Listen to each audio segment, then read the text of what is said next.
Labas rytas. Gal galima komentarą apie AI, apie dirbtinį intelektą, ne? Klausimas. Nu, sakau, galima. Toliau klausimą. Jo, ar nebus taip, kad jis paims viršų šitoj planetoj?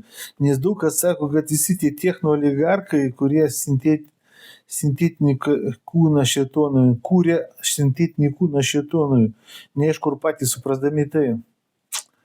Žiūrėk, kaip yra su tuo dirbtiniu intelektu, žinai. Kokius esminius dalykus reikia suprasti. Vat. Ar gali, čia daug kas jau daug kur užvaldys, tas intelektas užvaldys,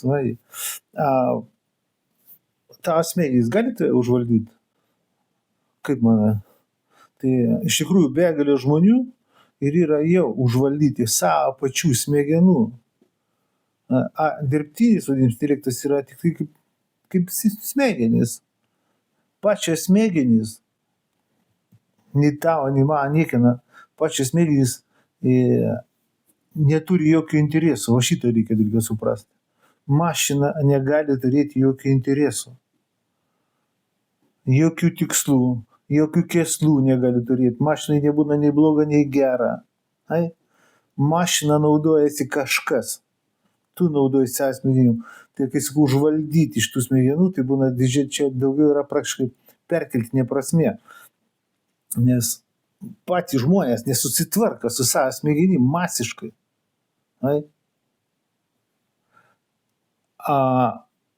Čia yra tik tai smegenų pratęsimas. Dirbtinis tas intelektas, ar kaip nori jį vadinti, jis yra tik tai smegenų pratęsimas. Jeigu tu su juo nesusitvarkysi, tai čia ir bus ta problema. Tas intelektas jis gali būti koks nori, kaip nori, jis negali turėti interesų. Jis tik tai vykdymo įrankis.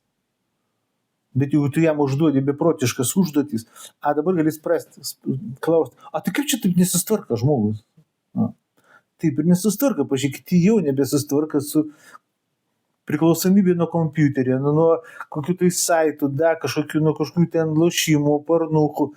Jau viskas, jau jis priklausomas yra, pakybęs ant to. Tai čia kalta mašina dėl to. Tai yra mašina, dar kartą savo, mašina negali turėti interesų, kokį jinai bebūtų.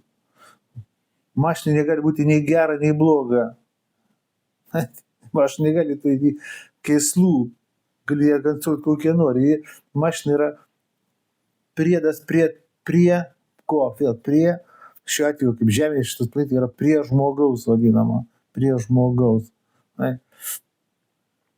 Kad pats žmogus kaip šėtonu pavirs, naudodama šitą mašiną, susijungs su mašina.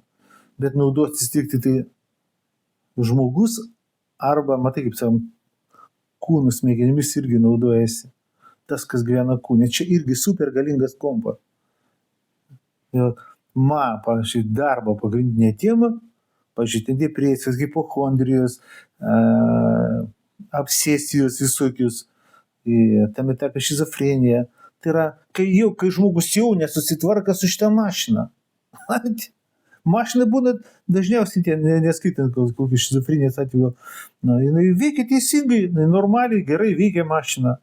Žmogus su ja nesusitvarka.